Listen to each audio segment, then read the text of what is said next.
प्यारे बच्चों, आज मैं 29 सितंबर 2024 को ये न्यूज़पेपर पढ़ रही थी, तो मैंने ये आर्टिकल देखा जिसे पढ़ के मुझे लगा क्यों ना क्लास 10th के बच्चों के साथ ये शेयर किया जाए। ये वर्तमान परिप्रेक्ष्य की कहानी है, लेकिन हमें सिंगली और तमिल के बीच में जो संघर्ष हुए थे श्रीलंका में 1948 के बाद, उसको हमको समझने में काफ़ी मदद मिलेगी इस आर्टिकल से। यहाँ पर है कि श्रीलंका में नई प्रधानमंत्री हरिनी अमरसूरिया को नियुक्त किया गया है।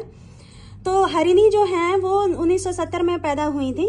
अब उनके बचपन की ये कहानी हम पढ़ेंगे तो हमें समझ में आएगा कि वो सत्ता की साझेदारी जो चैप्टर है वो जो है इस पैराग्राफ से हमें कितना समझ में आता है। इसे हम पढ़ के एक बार देख लेते हैं। श्रीलंका के सामाजिक हालात तेजी से बदल रहे थे। हरिनी का परिवार शहर के जिस इलाके में रहता था वहां तमिल काफी तादाद में थे। स्कूल में भी खूब तमिल बच्चे और शिक्षक थे।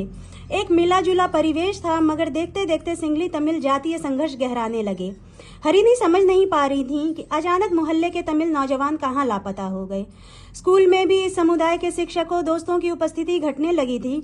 माहौल इस कदर तनावपूर्ण हो चला था कि बेटी के स्कूल जाने से पहले पिता सड़क देख आते थे कि कहीं किसी किस्म का व्यवधान तो नहीं। हालांकि उन सबको यह आश्वस्ति थी कि दक्षिण श्रीलंका में रहते हुए बहुसंख्यक समुदाय के सदस्य हैं, पर 1983 के जातीय संघर्ष ने सबको बुरी तरह हिला दिया था। हम जानते हैं कि 1948 में श्रीलंका ब्रिटेन के हाथों आज़ाद हुआ था, किंतु वहाँ सिंगली भाषा के 74% और तमिल भाषा के 18% लोग रहते थे। सिंगली समुदाय जो कि बौद्ध धर्म अपनाता था और 18% तमिल समुदाय के अंतर्गत हिंदू और मुसलमान दोनों थे।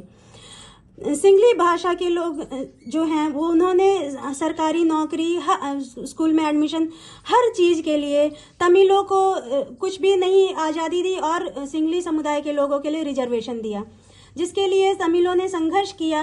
और ये जो पैराग्राफ है हम उसी संघर्ष की कहानी बताता है कि हरिनी के पिता ये जानते थे कि वे क्योंकि बहुसंख्यक समुदाय मतलब कि सिंगली समुदाय के अंतर्गत आते हैं तो तमिलों से उनको नुकसान नहीं है, किंतु वे उनके बचपन में उनको स्कूल जाने के लिए डरे रहते थे कि वे स्कूल जाएंगी तो कहीं कोई खतरा ना हो जाए।